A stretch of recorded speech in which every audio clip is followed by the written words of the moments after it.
Abashaho Eirwariro rya Kitagata okwegamba hongo no barara nk'enkoko nubwo abo bushobozi mu district ya Sheema babiri no banjira akakiiko akasya Eirwariro bwanyuma y'akabiri karuho okwebembera enchiri ibiri ezirukuragirwa zikahwayo aho Johnson Musinguzi byarabaha ayanjirire Alfred Nuwamanya obusya staff quarters eziruho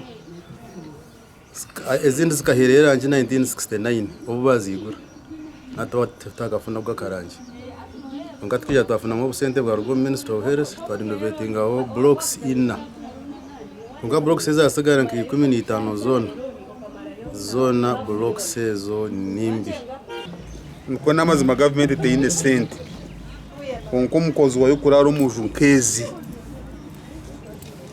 takubasa kuhereza abantu bitu buhereza ninyenda kushaba government eyindu kukoramu eyitwe nunjira yenaremu kwera benenda ngo abantu bitu babahereza obuhereza abo kwantu wenda karukanye nchakare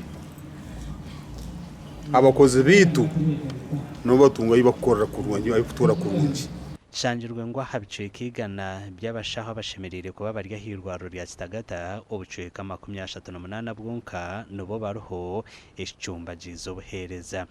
Sometimes you find a midwife, just one, akora winka for 3 days. Abakazi Kamwenge kumbamura mungala. Then on the day she's supposed to work atagenda humura. Kaba nansi. Mwanya bwa nansi nkaga ine 20. Hata unchumanyisa nguna award. Uza kushanga nkadute awura munansora ajukore. Ako muntu takwija gukora day akakora evening akakora na night. Oyire hebyo amwirwariro munda namwe ebitanda byabarwire bikakuru bwa rubanda na rozje kandi abashaho barabwirwe. Avoid abusing clients. Those are your customers, and customer has never gone wrong because sometimes you don't know what they are passing through.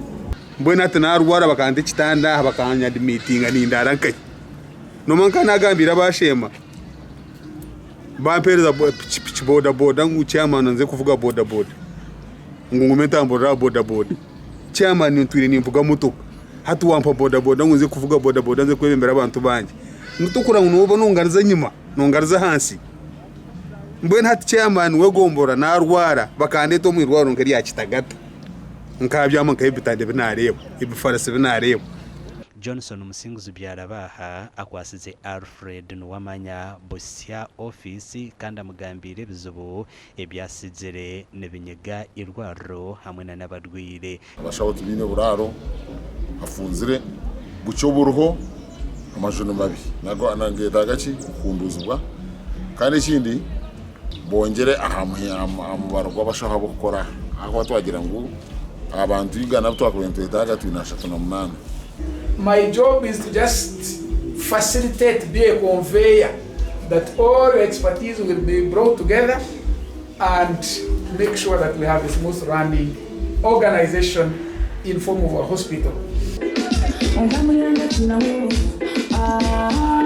Chanjirwe ngo government nehereza Eirwariro rya Kitagata miliyoni 9 buri mwezi 3 aho zona zurukwera mu kushashura amizina n'amashanyarazi. Amakuru agagasha kwa Mayiko atwakire.